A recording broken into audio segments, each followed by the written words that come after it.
सा एग्जाम्पल मैं शेयर करूं। बहुत सारे साथी रास्ते में आने वाली रुकावटों से घबरा जाते हैं। रुकावट आई, अरे यार ये तो बहुत बड़ी मुसीबत आ गई। जैसे कोरोना आया, ऑफलाइन बंद, अरे यार ऑफलाइन ही बंद हो गया। अरे भैया घर पे बैठ के भी नौकरी लग सकती है। अगर आप चाहो और अपना कंफर्ट जोन त्याग दो तो भी नौकरी लग सकती है। मान के चलो अपन कहीं बाहर जा रहे हैं, अपन को 200 किलोमीटर की यात्रा करनी, तो उस 200 किलोमीटर की यात्रा के दौरान अपन किसी से क्या पूछते हैं? शायद आप सभी के मन में आंसर है कि सर हम पूछते हैं कितना समय लगेगा। एक बात, कितना समय लगेगा? अपन उस यात्रा पर निकल पड़ते हैं। अब जब अपन यात्रा पर चलते हैं और मान के चलो 5 अलग अलग गाड़ियां चल रही हैं, अलग अलग जने हैं, मान के चलो अपन 5 नर्सिंग कर्मी हैं, अपन को कोई सेमिनार अटेंड करना है 200 किलोमीटर दूर, अपन अपनी अपनी गाड़ी में जा रहे हैं। एक ही टाइम अपन ने अलग अलग जगह से जाना स्टार्ट किया, तो क्या एक ही टाइम पर वहां पहुंचेंगे? नहीं। एक साथी तो ऐसा होगा जो गाड़ी स्टार्ट करेगा और लगातार गाड़ी चलाकर सबसे पहले पहुंच जाएगा। बीच में उसको टॉयलेट भी आया होगा, प्यास भी लगी होगी, चाय का मन भी किया होगा, बहुत सारी इच्छाएं हुई होगी, सबका दमन करके कि नहीं सारा काम वहां कर लूंगा यार, मैं मंजिल पे पहुंच के सारा काम कर लूंगा। दूसरा एक वो होते आधे घंटे गाड़ी चलाने के बाद कि यार थोड़ा चाय तो हो जाए, फिर 1 घंटे चलाने के बाद कि यार थोड़ा सा कुछ स्नैक्स हो जाए, खाना पीना हो जाए, फिर आधे घंटे बाद कि यार एक बार टॉयलेट तो कर लें। बिल्कुल अपने कंफर्ट जोन में चलते हैं। तीसरा वो मान लो जो बिल्कुल लगातार चल रहा है और लगातार चलते चलते बीच में कहीं पर कोई एक्सीडेंट मिल गया, मान के चलो रोड जाम है, कहीं धरना चल रहा है और उससे वहां से आगे नहीं निकला जा रहा, अचानक से प्राकृतिक रुकावटें आ गई, अल्टीमेटली पहुंचते वहां है, रास्ते में बहुत सारी रुकावटें आती हैं। सेम इसी तरह की कंडीशन एक कॉम्पिटिटिव एग्जाम की तैयारी करने वाले विद्यार्थी के साथ भी होती। बहुत सारे तो ऐसे हैं जिनको अपनी मंजिल पर पहुंचना है, कुछ नहीं दिख रहा, सीधे लगातार पढ़ते पढ़ते पढ़ते पढ़ते पहले अटेम्प्ट में सेलेक्ट।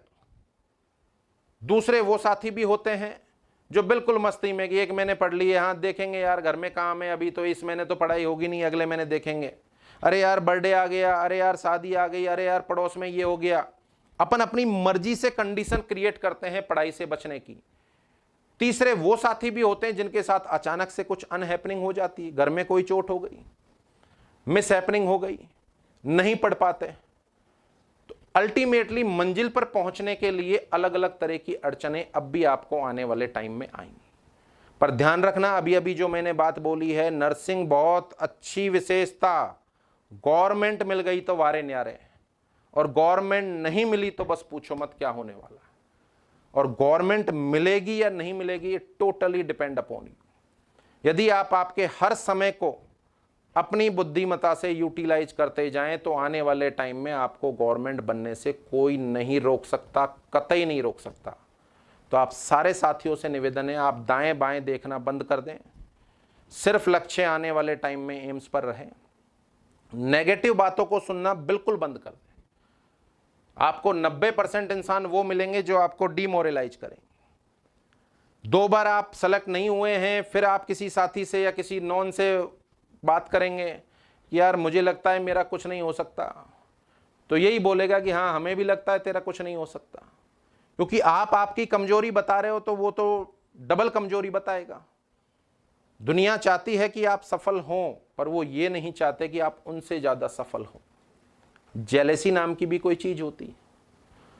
आज इस कंडीशन में हो सकता है 10 आदमी, 20 आदमी, 50 आदमी आपसे, आपके घर वालों से पूछते हो कि कब तक तैयारी करेगा, बट जिस दिन आप तैयारी करके सेलेक्ट हो गए उसके बाद कोई पूछने वाला नहीं बचेगा। तो नर्सिंग की उस अच्छी विशेषता को अपने दिमाग में रखना है और उस ड्राइवर की तरह जो यात्रा पे निकल पड़ता है, फिर चाहे टॉयलेट आ रहा है, चाहे चाय की इच्छा हो रही है, चाहे पानी की इच्छा हो रही है, कुछ नहीं देखता, वो सोचता है सारा कुछ मैं मंजिल पर पहुंचकर पूरा कर लूंगा, हो जाएगा। तुम्हें जितने भी एंजॉय करने, जितने भी फेसबुक, व्हाट्सएप, अदर तरह के एंजॉय हैं, जिंदगी जीनी है वो जी लोगे, आने वाले टाइम में जी लोगे। नौकरी प्राप्त कर लो, फिर जिंदगी जीना ही जीना है यार। और वो जिंदगी इतनी स्वर्णिम होने वाली है कि जिन माँ बापों ने पिछले सालों से आपको पढ़ा लिखा कर इस लेवल पर भेजा है, आपको इस लेवल पर तैयार किया है, आने वाले 20 साल उनके सुख से गुजरने वाले, 30 साल उनके सुख से गुजरने वाले, और वो प्राउड से 30 साल तक चिल्ला चिल्ला कर बोलेंगे कि हर जन्म में हमें इस जैसा बेटा या बेटी मिले। आने वाले भविष्य में जब नौकरी मिल जाएगी, ध्यान रखना ये जिंदगी चेंज होने वाली, जब आपको नौकरी मिल जाएगी तो आने वाले टाइम के अंदर आपका बच्चा उसी स्कूल में पढ़ेगा, सरकारी नौकरी मिल जाएगी तो उसी स्कूल में पढ़ेगा जिसमें किसी बड़े आदमी का बच्चा पढ़ता है। नहीं सोचना पड़ेगा कि यार स्कूल की फीस ज्यादा है, मैं उसमें मेरे बच्चे को पढ़ाऊं या नहीं पढ़ाऊं। नंबर 3, आपको एक रेपुटेशन मिलेगी, आपकी जिंदगी संवर जाएगी। फिर यदि आपका लाइफ पार्टनर भी नौकरी वाला आता है तो सोचो कितने वारे न्यारे हो जाएंगे। अल्टीमेटली आपकी 2 महीने, 6 महीने, 8 महीने, साल भर, 2 साल की मेहनत आपकी 3 पीढ़ियों को सफल करने वाली है। Decision is your. यदि आज आपने अनकंफर्ट जोन छोड़कर अंदर से एक डेडिकेशन मानकर अपने कानों को नेगेटिव बातों के लिए बंद करके आगे बढ़ने का सपना देख लिया तो दुनिया की कोई ताकत आपको नहीं रोक सकती। 100% आप आने वाले भविष्य में विजेता बनेंगे। अभी का समय जरूर कठिन है, अभी आलोचना प्रलोचना आपको सुननी पड़ रही है, अलग अलग तरह के कमेंट आपको सुनने पड़ रहे हैं, इवन देन घर वालों से भी सुनने पड़ रहे हैं, जिससे आप बेचैन हो जाते हैं। बट वो बेचैन होने का समय नहीं है भैया, आएंगे। सारी की सारी नेगेटिव शक्तियों का सामना करना है। कोशिश ये करें कि नेगेटिव बातें कम से कम सुने। जैसे अभी फिलहाल वर्तमान में जो चल रहा है, टीवी आप लगातार देखते हैं तो देखकर थोड़ी देर के लिए तो एहसास होता है बस दुनिया खत्म होने वाली है, और जैसे ही उससे बाहर आते हैं तो लगता है कि हाँ अभी जीवन संभव है। अल्टीमेटली नेगेटिव बातें देखते हैं तो ऑटोमेटिकली अपना दिमाग नेगेटिव हो जाता है। तो सबसे पहले माइंड में पॉजिटिविटी बनाओ। और नर्सिंग में नौकरी इसलिए मिलेगी, जब भी डिमोटिवेट हो तो अपने दिमाग में बैठकर आधे घंटे सोचो कि आज यदि मैं पढ़ूंगा और मुझे सरकारी नौकरी मिल गई तो 5 साल बाद मेरा जीवन कैसा होगा। 15 मिनट बैठ के कल्पना करो मेरा जीवन कैसा होगा। 15 मिनट बैठ के कल्पना करो, और फिर यूं भी कल्पना करो यदि मुझे सरकारी नौकरी नहीं मिली तो 5 साल बाद मेरा जीवन कैसा होगा। ऑटोमेटिकली तुम्हारा मन कहेगा कि हाँ मुझे पढ़ना है, मुझे पढ़ना है, मुझे मेरे माँ बाप के सपने पूरे करने। जिन माँ बापों ने बचपन से लेकर अभी तक अपन को पढ़ाया और पिछले 2, 4, 6 महीने, साल, 2 साल, 5 साल से इंतजार कर रहे हैं कि हमारा बेटा या बेटी हमारे लिए कुछ ना कुछ जरूर करेगा, उसको करने में आप सक्षम हैं अगर आपने अपने मन की पॉजिटिविटी को सेट कर लिया। Is that clear? तो यहां पर आपको 5 मिनट के लिए